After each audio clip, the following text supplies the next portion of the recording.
एक बार तो मुझे बोला कि तेरी औकात क्या है, तो ये बाइक चला रहा है S150। छोटी सी प्रॉब्लम होती है तो उसको वो बड़ा करके बताते हैं, और कई बार मेरे को खुद आके बोला है कि देख भाई इसमें 2000 का नुकसान है, अगर तो 1000 रुपये देगा, 500 रुपये में हम तेरा कर सकते हैं, लेकिन बिल नहीं मिलेगा। But Я тікаю Кассандра, і грібаю подраз, затмівала розум, убивала музиканта. Це мені я рядом були бігала, ніколи я не сиділа. Кассандра, і грібаю подраз, затмівала розум, убивала музиканта. Мені я рядом були бігала, ніколи я не сиділа. So hello what's up YouTuber guys, welcome back new episode. भाई लोग आप सब कैसे हो? आज हम बात करेंगे पल्सर AS 150 के बारे में, जो कि 2015 में आई थी और 2015 में लुप्त होगी सॉरी लुप्त होगी। मेरे से बोला नहीं जा रहा वैसे, क्योंकि मैंने रिटर्न लगाया। पिछली वीडियो में भी बताया था और लाइव में भी बताया था कि मैंने रिटर्न लगा चुका है इन दिनों, तो मेरे से बोला नहीं जाएगा ज़्यादा। तो आज इसका ऑनरशिप वीडियो करेंगे और इसका जो ऑनर है उनसे बात करेंगे कि ये बाइक वैसे जब इन्होंने ली थी तो कितने में पड़ी, क्या परफॉर्मेंस दी, और आज भी चला रहे तो क्या मतलब कि बाकी बाइकों से क्या डिफरेंट है जो उन्होंने आज भी रखी हुई है ये बाइक। तो हमारे साथ है संजीत जी, इस बाइक के owner. Welcome to back Sanjeet ji, आप बड़े दिनों बाद दिखे, तो अपना इंट्रोडक्शन बताओगे? मेरा नाम संजीत है और मेरे YouTube चैनल का नाम संजीत अस्किंग है। भाई शॉर्ट आउट मत काटना। क्या दीजिए? 5000 दीजिए। ठीक है, डन। तो संजीत जी, जब आपने ये बाइक ली थी तो आपने क्यों ली थी? मतलब उस टाइम बहुत सारी बाइकें लॉन्च हो चुकी थी, जैसे 220, AS 200, AS 150 और RS200 भी थी, R15 V2 भी थी उस टाइम। R15 V3 तो थी नहीं उस टाइम 2015 में। तो R15 V2 भी थी पावर के मामले में, वो भी एक कॉम्पिटिटिव थी RS 200 के मामले में। तो आपने AS 150 की चॉइस की? पता क्या, एक्चुअली जब ये बाइक लॉन्च हुई थी ना 2015 में जी, जब मैं बाइक खरीदना चाहता था, मेरे दिमाग में ये था कि बाइक होनी चाहिए न्यू, जो न्यूली लॉन्च हुई हो। और उस टाइम पावर वगैरह का मुझे इतना अंदाज़ा था नहीं, और मैं चाहता था वो स्पोर्ट भी हो और माइलेज भी अच्छी दे, क्योंकि उस टाइम मैं जॉब भी स्टार्ट करी थी, मैंने कॉलेज से पास आउट हुआ था। ठीक है, तो मेरे को ऐसी बाइक चाहिए जिसमें सारा कुछ हो, माइलेज से लेके, पावर से लेके, और फेरी भी हो। मुझे फेरी बाइक का बहुत शौक था सब। तो ऐसे मैंने सोचा था कि मैंने इस पर्पज़ से इसको लिया था। बट उस वक्त क्या था कि RS मेरे को NS 200 का बहुत ज़्यादा क्रेज़ था, तो वो डिसकंटिन्यू हो चुकी थी 2015 में। जी। और जब RS आई तो मेरा इरादा था कि मैं NS को बजाय मैं RS खरीदूँ, बट मेरे जो घर वाले थे उनको RS काफ़ी बड़ी लगी, और मैंने आज कभी बाइक चलाई नहीं थी। तो ये मेरी पहली बाइक थी, इसी से मैंने चलाना ठीक से सीखा। तो बस उसके बाद फिर मैंने कहा कि चल ठीक है, कोई बात नहीं, अब बड़ी बाइक नहीं ले सकते तो इसे ही ले लेते हैं। हालांकि ये भी मेरे लिए काफ़ी बड़ी बाइक है, घर वालों के लिए तो और भी बड़ी बाइक है। तो आज आपको हो गए इसको लिए हुए 6 साल, ऑलमोस्ट 6 साल हो गए, क्योंकि 2015 में लॉन्च हुई थी, आपने तब खरीदी थी। 2021 चल रहा है। 2021 चल रहा है, तो अभी तक आपने ये बाइक सेल नहीं करी। तो इन सालों में जो आपने बाइक रखी तो क्या प्रॉब्लम आए, क्या फीचर थे, वो इस बारे में अभी बाद में बात करेंगे। पहले ये बात करते हैं कि आपको उस टाइम ये कितने रुपए की थी? तो उस वक्त जो ये इसका जो प्राइस था ऑन रोड वो 86,000 प्लस था, मतलब 86 टू अपना 87 के बीच में था। तो और जो अन्य वो थी अपनी AS 200, वो 1,09,000 ऐसी कुछ की थी ऑन रोड, और ये मुझे जो थी सस्ती पड़ी उससे। तो मेरा पर्पज़ था कि माइलेज मिल जाए, तो उस पर प्राइस इसका इतना था, इसलिए। अब बात करें माइलेज के, जैसा आपने बोला कि आपने माइलेज के लिए ये बाइक, तो उस टाइम क्या माइलेज देती थी ये बाइक? तो उस वक्त मेरे को आराम से 45 to 50 देती थी। और आज 6 साल हो चुके, तो अभी क्या एवरेज चल रही थी? तो अभी इसकी जो माइलेज चल रही है वो इन सिटी चल रही है 38 to 42, मतलब इंक्रीज होने के बजाय डाउन हो गई। हाँ, डाउन होगी इन सिटी, और हाईवे पे पर 55 मुझे मिल जाती है, तो 50 से 55 के बीच में। अब बाइक की परफॉर्मेंस की बात करें, जैसे कि मैंने पिछली वीडियो में भी बोला था कि हम इसके पावर्स के बारे में ज़्यादा बात नहीं करेंगे, BHP वगैरह, क्योंकि वो आपको नेट में मिल जाएगी, और वैसे भी बाइक डिसकंटिन्यू हो चुकी है। तो हम बस पावर के बारे में कि इनको पावर कैसी लगती है ये बात करेंगे। तो आपने ये बाइक खरीदी 2015 में, ओके। तो इसमें मिलता 17 BHP मिलता कुछ, नाम जानते मुझे 17 BHP। तो इससे आप सर्टिफिकेशन थी उस टाइम? हाँ उस वक्त मुझे इतना मतलब मैं इससे सेटिस्फाई था कि BHP पावर इसकी काफ़ी अच्छी थी, वो फील भी होता था। हालांकि उस वक्त मेरे को इतना नॉलेज था नहीं, ठीक है, और मेरे को फील होता था कि हाँ यार इसमें काफ़ी अच्छी पावर है, बहुत तेज चलती है, जितना मुझे चाहिए उतना है। क्योंकि देखो उस टाइम AS 200 भी थी। हाँ मैंने कोई और AS 150 ली, चलो आपने माइलेज की कारण ली, ठीक है, बहुत अच्छी बात है। पर अब देखिए जाए तो मार्केट में बहुत सारी बाइकें आ चुकी है, तो आपके मन में आता है कि इसको बेच के नया लिया जाए, नई बाइक लीजिए? मन में तो नहीं आता है, लेकिन जब ये प्रॉब्लम्स करते हैं ना तब गुस्से में ज़रूर आता है कि यार क्या क्यों ले ली मैंने ये। ठीक है, स्टार्टिंग से मेरे को इसमें प्रॉब्लम्स बहुत आई हैं, वो आप जब पूछोगे तब मैं बताऊंगा। तो अब देखो बाइक के लिए तो आप देख सकते हैं AS 200 और AS 150 एक समान, कोई लुक में वो नहीं डिफरेंस नहीं था। बस एक चीज़ का डिफरेंस था, दो चीज़ का डिफरेंस था, इंजन का और दूसरा टायर का। अब इसमें आके देख सकते हैं जो टायर था वो 18 मिलता था, 18 साइज का, और पीछे जो बैक मिलता था 110/80। पहले तो भाई ने जो बाइक का स्टॉक था वो 110 था। 110/80 था। अभी जो लगाया है रिसेंटली उन्होंने आज ही लगाया है टायर, तो ये 120 लगाया है, ठीक है। तो अब बात करी है कि आपको इसकी जब हैंडलिंग के बारे में बात करते हैं, क्योंकि देखो हैंडलिंग काफ़ी लॉन्ग टूर के लिए पर्पज से होगी, तो आपको लॉन्ग टूर के बारे में कुछ एक्सपीरियंस बताओगे इसके? हाँ तो इसके हैंडलिंग जो आप पूछ रहे हो ना, जो AS 200 है, मेरे दोस्त महेश के पास है, तो मैंने उसकी बाइक चलाई है, तो उसके मुकाबले में इसकी हैंडलिंग बहुत अच्छी कंफर्टेबल है, बहुत कंफर्टेबल है। इस तूने भी चलाई होगी?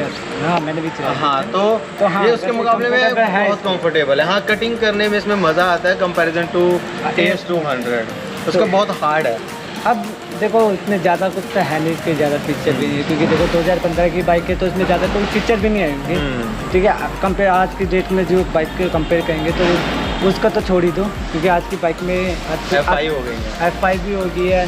बाकी फीचर्स के मामले में बहुत ज़्यादा आप देख सकते हैं कि बहुत ज़्यादा अपग्रेड हो चुकी है सारी कंपनी। अब आपको एक बात पूछना चाहेंगे, इसकी कमियाँ स्टार्टिंग से आपको क्या क्या कमी है? पहले इंजन के बारे में बात कर लेते हैं। आपको इंजन इसके जैसे मुझे पता भाई कि 2-3 बार इंजन बनाना पड़ा, तो इन 6 सालों में आपने इतना मतलब क्या हुआ कि आपको 3 बार इंजन 3 बार इंजन बनाने की जरूरत पड़ी? तो एक्चुअली हुआ क्या, स्टार्टिंग से ही जब मैंने बाइक खरीदी थी, जो फर्स्ट सर्विस हुई थी, मुझे उस वक्त नॉलेज थी नहीं जैसे मैंने बताया, बट जो फर्स्ट सर्विस थी उसमें इसका इंजन ऑयल बहुत कम निकला, अराउंड 100-200 ग्राम ऑयल निकला इंजन ऑयल। तो मेरे को बुला के ना जो कस्टमर केयर वाले ना उन्होंने दिखाया कि ये, अब मेरे को पता नहीं था, मैंने कहा कम है तो उसको भर दो, और तो उन्होंने मेरे को बताया नहीं कि इसमें ये प्रॉब्लम है नहीं है, उन्होंने बस कहा कि इसमें इतना इंजन ऑयल कम क्यों निकला है। हालांकि मैंने टाइम टू टाइम सर्विस करवाई है, 5 साल तक करवाया, लास्ट में जब झगड़ा हो गया तो उसके बाद बंद किया। और ये स्टार्टिंग पहले से ही थी कि इसके बोर की प्रॉब्लम थी, और दूसरे दिन बाइक में प्रॉब्लम आई कार्बोरेटर की। जो उसका कार्बोरेटर था पूरा ख़राब था, उसमें टोटली जंग लगा हुआ था, तो जो बाइक की स्पीड थी वो 50 से ऊपर नहीं जा रही थी। तो उसका दूसरे दिन मैं इसको सर्विस सेंटर लेके गया, उन्होंने फ्री में रिप्लेस करके दिया। हम तो बाइक ही रिप्लेस करना चाहते थे, बट उन्होंने कहा कि हम यहाँ पर हैं तो क्या टेंशन है, बट आज वो वहाँ पे भी नहीं है। उनकी हिंद बजाज जो थी वो बंद हो चुकी है, फिर प्रताप भी बंद हो चुका था, फिर काफ़ी टाइम बाद जाके अब नई बजाज सर्विस सेंटर ओपन हुई है। तो ऐसे कुछ इसके इंजन में प्रॉब्लम्स आई हैं। और रही वाइब्रेशन की बात, तो वाइब्रेशन इतना कभी फील हुआ नहीं, हालांकि लेकिन रफनेस बहुत फील हुआ है, क्योंकि इंजन ऑयल जो है ना वो ख़त्म हो जाता है जल्दी, 1000-1200 पे ना कम हो जाता है इंजन ऑयल। अगर किसी के पास AS 150 है तो सबसे पहले मैं यही कहूँगा कि इंजन ऑयल का स्पेशल ध्यान रखें कि कब कितना निकल रहा है, कितने किलोमीटर पे, तो चेंज कराया। मैं इसका 1500 पे इंजन ऑयल चेंज करवाता ही हूँ, सर्विस में 3000 पे करवा लेता हूँ। ओके, अब बात करी जाए तो जैसे आपने इंजन के बारे में बात करी, ठीक है, अब आपको 5 साल तो हो चुके हैं, तो 5 साल से आपने रेगुलरली अपना सर्विस सेंटर में करवाई है बजाज के। 5 साल। तो आप एक बात बताइए, आपको वहाँ से 5 साल से सर्टिफिकेशन मिली है? तो जो ये सर्विस सेंटर वाला काम है ये तो मेरा बिल्कुल भी सेटिस्फाई नहीं इतनी हूँ। बारी प्रॉब्लम पड़ी बाइक को 3 साल हो गए 6 साल हो गए 6 साल में 3 बार इंजन बनाना पड़ा। अब मुझे ये नहीं समझा है कि भाई की बाइक को 6 साल में 3 बार इंजन क्यों बनाना पड़ा, अगर जबकि अगर काम कंपनी अच्छा करती है रेगुलरली तो फिर आपको मतलब कि जैसे रेगुलरली सर्विस करी है तो क्यों आपको इंजन बनाने की जरूरत पड़ी। मतलब कंपनी वाले ने हरासमेंट करा, क्या करा, उन्होंने काम अच्छा नहीं करा, तो आप बता सकते हो अपने। तो मेरा जो एक्सपीरियंस है सर्विस सेंटर से बजाज से, पहले मैं ये बताऊंगा कि मैं बजाज को डिफेम नहीं कर रहा हूँ। मैं जब भी बाइक लेने की सोचता हूँ तो सबसे पहले मैं बजाज के बारे में सोचता हूँ कि NS200 मेरी फेवरेट बाइक है उसमें से एक, और एक RS200 है। अब डोमिनार भी इतनी अच्छी बाइक आ गई है तो मैं हमेशा जब भी पहले चॉइस होती है ना बजाज ही होती है। बट जब मैंने सर्विस सेंटर को देखा तो वहाँ पर मेरे से इतनी चीटिंग हुई है ना, आप पूछ नहीं। मतलब गैसकेट इसके जो एक बार गैसकेट ख़राब हुई थी तो उन्होंने 3000 रुपये मेरे से लिए थे गैसकेट के, और बिल देने से भी मना कर दिया था। जो मेरे को बिल दिया उन्होंने कहा कि ऐसा करते हैं कि बिल उन्होंने मेरे को कम बना के दिया, अराउंड 1500 रुपये का बिल बना के दिया और 1500 रुपये का दिया नहीं। और उनके एक्सक्यूज़ इतने भाई इतने ज़्यादा स्ट्रॉन्ग होते हैं ना, मतलब वो झगड़ने पे भी आया था और कहने लगते हैं कि एक बार तो मुझे बोला कि तेरी औकात क्या है, तो ये बाइक चला रहा है S150। इतना कभी कभी ऐसे ही बोल देता अगर आपको उसकी असलियत पता लग जाए तो। मतलब बाहर से कुछ हो रहा है और तो ये एक ही चांस नहीं है, ऐसा चेन सेट डलवाया था, 1800 का चेन सेट डलता है, तो उस वक्त उन्होंने और भी ज़्यादा प्राइस पे चेन सेट डाला था। और जैसे कोई छोटी सी प्रॉब्लम होती है तो उसको वो बड़ा करके बताते हैं। और कई बार मेरे को खुद आके बोला है कि देख भाई इसमें 2000 का नुकसान है, अगर तो 1000 रुपये देगा या 500 रुपये में हम तेरा कर सकते हैं, लेकिन बिल नहीं मिलेगा। बट फिर भी मैं बिल के साथ ही मैंने काम करवाया और उसमें भी वो ज़्यादा बना ही देते हैं क्योंकि सारा काम सारा बिल अंडर वो सारे मिले हुए ही होते हैं। तो इसलिए बजाज के साथ मेरा बहुत ही गंदा एक्सपीरियंस है। वो मेरा लास्ट था जब ये सीज़ हुआ था इंजन, वो मेरा लास्ट था। उसके बाद मैं मुड़ के देखो बाइक के मेरे सामने ही बाइक की सीज हुई थी, हम राइड पे गए थे संडे वाला दिन तक। वैसे आप पता नहीं और सिटी में तो बजाज वालों की वीडियो बना लेते हैं लोग, पता नहीं हमारे चंडीगढ़ में वैसे बनाने नहीं देते, ये सीधी सी बात है, पता नहीं क्यों। वो भी अगर आप सर्विस करवा रहे हो बाइक तब भी अंदर बाइक को ना देखने देते हो, ना आपको कैमरा ऑन होने देते हैं। मतलब पता नहीं क्यों इतना डर है। अगर वो क्या चोरपंथी चल रही है तो ठीक है, वो अलग बात है, वो अलग इशू है। तो अब एक बात सिंपल सी पूछूंगा, आपको इतनी सारी प्रॉब्लम फेस करनी पड़ी कि कंपनी वाले हमेशा आपको कुछ ना कुछ एक्सक्यूज़ देते हैं, तो आपका अगली जो बाइक होगी वो बजाज की तरफ से होगी कि अदर ब्रांड में जाऊँगी? बजाज से तो होने वाली नहीं है अभी बाइक, क्योंकि अब जब मैं अपग्रेड करना चाहता हूँ, जो मेरा ड्रीम है एक मेरे पास सुपर बाइक हो, तो मैं उसी तरफ जाना चाहूँगा। बजाज की तरफ पीछे दोबारा से तो जाने से रहा।